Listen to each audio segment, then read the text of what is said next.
everyone, welcome to lecture 5 of your macroeconomics for class 12th. We have already discussed multiple topics relating to introduction of this particular subject. Now in the last lecture, we have discussed about stock and flow concept. Take a screenshot of this. This is one exercise for you. You have to figure out कि कौन सा stock है और कौन सा flow है. All right? This will help you to revise the previous concept and also see कि आपको कितना समझ में आया था. Now we have some basic concepts left which we'll be dealing in this video, right? So the first concept is of consumption expenditure and its components. So consumption, as we have discussed in length and breadth, consumption expenditure means aggregate consumption expenditure in macroeconomics. Now, who are the consumers in an economy? Economy के consumers कौन-कौन से होते हैं? First, we have household. Second, we have the government. And third, we have non-profit private institutions जैसे कि NGOs, temples, mosques, etc. Alright, so these are the consumers in an economy. Aggregate consumption expenditure, it is equal to sum of the expenditures made by all the consumers of the economy, which we have discussed here. हमारे consumers कौन थे economy के? Household, government और ये NGOs, temples, mosques, etc. Non-private institutions. अब इन्हीं तीनों के कंजम्पशन को, इन तीनों के कंजम्पशन एक्सपेंडिचर को अगर हम ऐड कर देंगे तो हमें एग्रीगेट कंजम्पशन एक्सपेंडिचर मिल जाएगा. Right? So consumption expenditure by the household plus consumption expenditure by the government plus consumption expenditure by the non-profit private institutions like temples, mosques, gurudwaras, etc. The next topic that we have to understand is investment and its concept and components. So this is one very important topic when you are dealing with macroeconomics, right? Investment क्या होता है? Layman's term में जो investment होता है, let me take some space.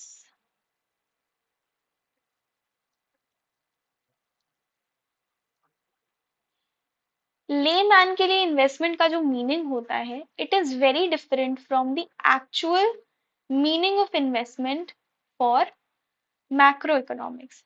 ठीक है, अगर आपने 200 रुपए SIP कर दिए, systematic investment planning in some mutual fund, right, तो you will call it investment. But macroeconomics के लिए ये इन्वेस्टमेंट नहीं है. For macroeconomics, something to qualify investment, there should be a change.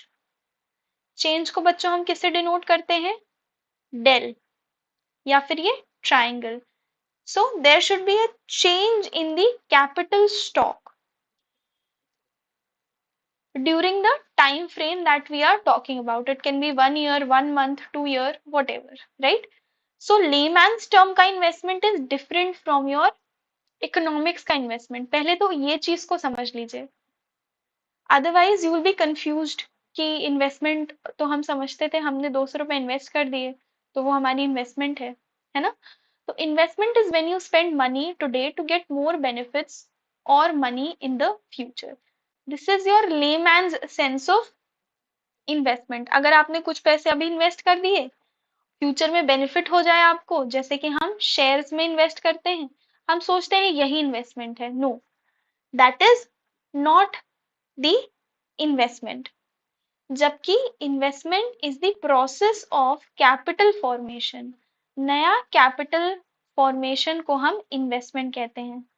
Change दिखाता है ये, right? It shows change in the capital stock during the year.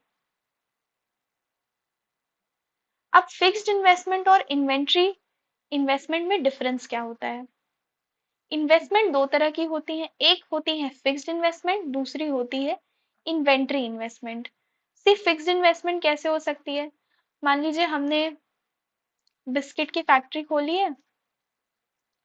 अब उस फैक्ट्री के लिए हमें तो पहले तो फैक्ट्री चाहिए होगी, एक बड़ा स्पेस चाहिए होगा, तो this is our fixed investment. हमें मशीन्स चाहिए होंगी to make our biscuits, again fixed investments. So investments in big plants, machineries, office space, infrastructure is your fixed investment। जबकि बिस्किट्स बनाने के लिए अगर हमें इन्वेंट्री मेंटेन करनी पड़े, कलेक्शन मेंटेन करना पड़े ताकि हम उसको बाद में इस्तेमाल कर पाए, so that is your inventory investment. जैसे मान लीजिए हमने फ्लावर इकट्ठा कर लिया, चीनी इकट्ठा कर ली, शुगर, या हमने कुछ, हमें पता है कि अब डिमांड बढ़ने वाली है तो हमने पहले से ही कुछ बिस्किट्स के पैकेट एक्स्ट्रा बना के इस तरीके से हमने इकट्ठा कर लिए एक स्पेस में, so this will qualify as inventory investment. So investment कितने तरह की होती है बच्चों? Fixed investment and inventory investment. Now let us understand first कि इन दोनों के बीच में डिफरेंस क्या होता है। So money spent on purchasing fixed assets that last for a long time, we call it fixed investment.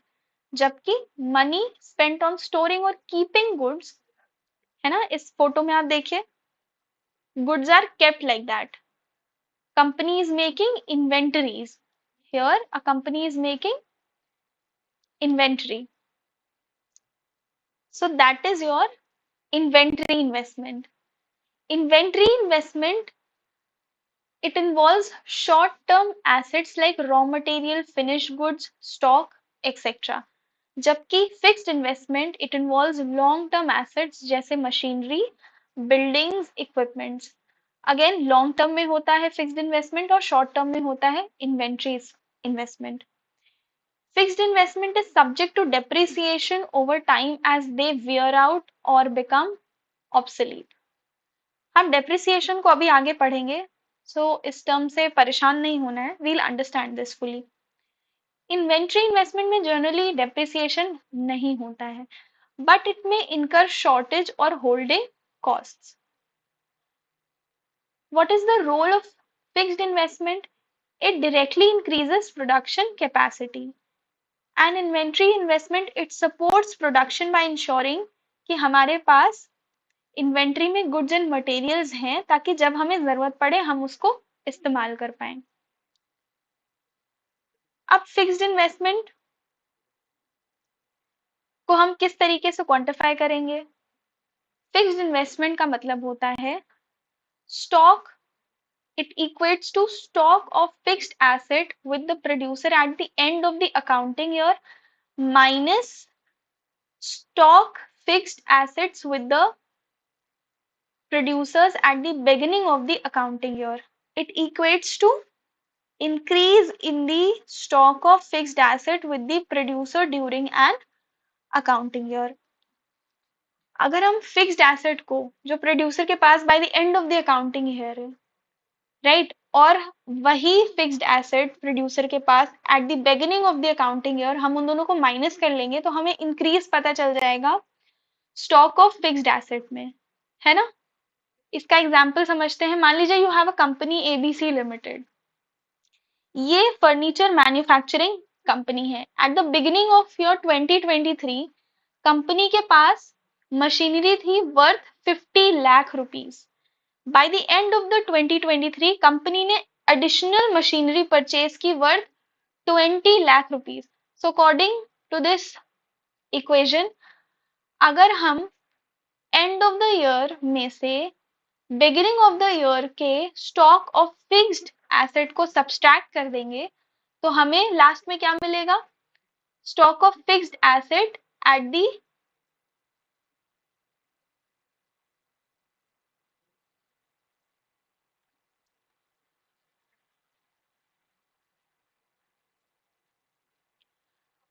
Cut.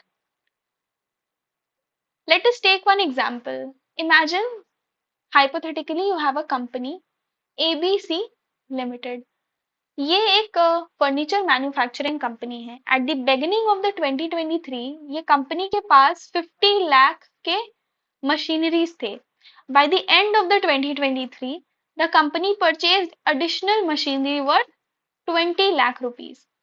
अब हमने यहाँ पे पढ़ा था ना इस फॉर्मूले में कि अगर हम प्रोड्यूसर के फिक्स्ड एसेट के स्टॉक जो कि and of the accounting year है उसमें से अगर हम beginning of the accounting year को सब्सट्रैक्ट कर देंगे तो हमें पता चल जाएगा कि कितना इंक्रीज रहा है इन दी स्टॉक ऑफ फिक्स्ड एसेट. तो अगर हम 70 lakh which again is the stock of fixed asset at the end of the 2023 which is 70 lakh 50 lakh plus 20 lakh, right? अगर हम 70 में से 50 माइनस कर देंगे तो we'll get 20 lakh.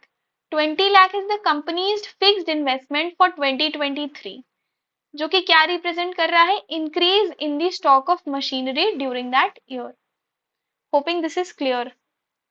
Let's move towards significance of fixed investment. So fixed investment क्या दिखाता है? It shows increased production capacity leading to high growth. It also allows businesses to expand operations and take on larger projects. Investing in fixed investments can lead to more employment opportunities. Fixed investments, big machineries, capital. अगर हम इसमें invest करते हैं that means we are creating jobs, right? इसका मतलब है हमारा जो बिजनेस है वो expand कर रहा है. It is undergoing larger projects and larger operations, which means it will lead to higher growth. It also provides long-term stability for companies by expanding infrastructure, right? So this is what your significance of fixed investment has to tell you. Now, inventory investment क्या होता है? We have discussed this. Inventory investment refers to the change in the stock of unsold goods. Inventory में unsold goods होते हैं. अगर आप observe करें market में जब सेल आती है या किसी भी चीज में सेल आती है तो अक्सर लोग बात करते हैं कि ये इन्वेंट्री रिलीज कर रहे हैं अपनी. तो जो इनके पास बचा हुआ अनसोल्ड मटेरियल था वो इसको सेल पे निकाल देते हैं, right? So they also here have maintained inventory. Now inventory can be your unsold goods, raw material and goods in process that a businesses holds over a specific period of time. मतलब इसमें intermediate goods भी हो सकते हैं. It is the money businesses put into keeping extra goods or material in stock, whether they are finished, waiting to be sold, or materials waiting to be used in production. अब इसका formula क्या होता है? Inventory investment, it is equal to inventory stock at the end of the accounting year minus inventory stock at the beginning of the accounting year. Same हमने fixed investment में भी देखी थी. हम एंड में से बिगिनिंग को सब्सट्रैक्ट कर देते हैं तो हमें क्या पता चल जाता है? ओवरऑल चेंज पता चल जाता है, राइट? सी कुछ एग्जांपल्स हैं इन्वेंट्री स्टॉक्स के. Actually not examples but inventory stocks में क्या क्या हो सकता है. सबसे पहले तो रॉ मटेरियल. मान लीजिए स्वेटर बनाने के लिए तो रॉ मटेरियल में आप हो सकता है शीप्स बहुत सारी इकट्ठा कर ले क्योंकि वहां से हम वूल एक्सट्रैक्ट करेंगे. इट कैन बी और semi finished goods also. And then finally जब स्वेटर बन जाएगा तो it is finished goods. So inventory stocks में हम तीनों मेंटेन कर सकते हैं. या तो हम बहुत सारे स्वेटर बना के मेंटेन करें, या हम सेमी फिनिश्ड गुड्स मेंटेन करें, बहुत सारा ऊन इकट्ठा करें, या फिर हम रॉ मटेरियल इकट्ठा करें, या फिर हम तीनों का कॉम्बिनेशन लें, राइट? अब इन्वेंट्री इन्वेस्टमेंट का क्या सिग्निफिकेंस होता है? मान लीजिए अगर इकोनॉमी में सडन डिमांड आ गई किसी चीज की तो इन्वेंट्री उस डिमांड को मीट करने में हेल्प करता है, right? It also ensures businesses have enough product और material to fulfil orders. It helps maintain stable production and avoid job losses during slow demand periods. It minimizes the risk of stock shortages, ensuring steady supply to customers. It leads to uninterrupted supply of inputs of production. Next, it is It is going to help you to avoid day-to-day purchases and uncertainties of the market. Market में भी uncertainties चलती हैं. Those uncertainties can also affect your producer class. अब producer maintain करता है inventory ताकि ये जो डे टू डे के खर्चे हैं, मान लो स्वेटर ही बनाना है तो आप रोज बाजार जाके प्रोड्यूसर अगर इतना बड़ा ऑर्डर है तो वो रोज बाजार जाके ऊन नहीं खरीदेगा. So he has to maintain inventory, right. Now there is a table which shows the difference between planned inventory and unplanned inventory. So let me first tell you कि हमने इन्वेस्टमेंट पढ़ा, ठीक है. इन्वेस्टमेंट में हमने दो टाइप्स के investment पढ़ लिए, fixed investment and inventory investment, है ना. हमने दोनों को अच्छे से समझा. अब इन्वेंटरी इन्वेस्टमेंट की हमने सिग्निफिकेंस पढ़ी और उसके बाद हम उसके टाइप्स पढ़ने जा रहे हैं, right. So better don't be confused. Inventory investment दो तरह की हो सकती है, या तो वो प्लान्ड हो सकती हैं या फिर डिजायर्ड हो सकती हैं या फिर अनप्लान्ड या फिर अनडिजायर्ड हो सकती हैं. प्लान्ड किस तरीके से होंगी, बिजनेसेस कुछ ना कुछ तो रखेंगे अपने दिमाग में, राइट. अपने प्रीवियस रिकॉर्ड्स को देखते हुए, अपने प्रीवियस बिजनेस पैटर्न्स और उन नंबर्स को पढ़ के उनको पता चलेगा कि उनको कितना प्लान करना है inventory. So inventory that a business intend to hold for future sale or production, that is your planned, they intend it. Unplanned क्या होती है, ऐसी इन्वेंट्री जो accumulate हो जाती है unexpectedly due to over production और lower than expected sales. मान लीजिए आपने 100 स्वेटर्स बना लिए, अब 100 में से सिर्फ 20 बिके हैं. प्रीवियस चार्ट्स को देखते हुए आपको लग रहा था कि पूरे के पूरे 100 निकल जाएंगे क्योंकि ठंडी ज्यादा पड़ने वाली है, बट समहाउ ठंडी नहीं पड़ी थैंक्स टू ग्लोबल वार्मिंग और सिर्फ 20 बिके. इन्वेंट्री कितनी बच गई आपकी, 80. This was done unintentionally, right. Purposefully maintained to meet future demand और production needs. This is planned inventory, whereas unplanned inventory happens when there is a mismatch between expected and actual demand. Example देख लेते हैं. Clothing store keeps extra stock of winter clothes in anticipation of higher demand in winter. A factory produces, मान लीजिए 100,000 cars बनाई हैं, they were expecting high sales but only 800 are sold, leaving 200 unsold cars as unplanned inventory. See, planned inventory, they help the businesses meet demand efficiently and avoid stockouts. But unplanned inventory, they can lead to higher holding cost. मान लीजिए अब ये 80 sweaters जो बचे आपके, अब इसको इकट्ठा करने के लिए या फिर इस एग्जाम्पल में 200 कार्स हैं, अब उनके लिए वेयर हाउसेस, स्टोरिंग यूनिट्स, ठीक है, उनको होल्ड करने के लिए जो कॉस्ट है वो बढ़ती जाएगी. सो अनप्लान्ड इन्वेंट्री बहुत अच्छी नहीं होती है. that it can lead to potential financial strains to that company, right. So we have studied two types also, unplanned and planned. Now we'll meet in the next lecture.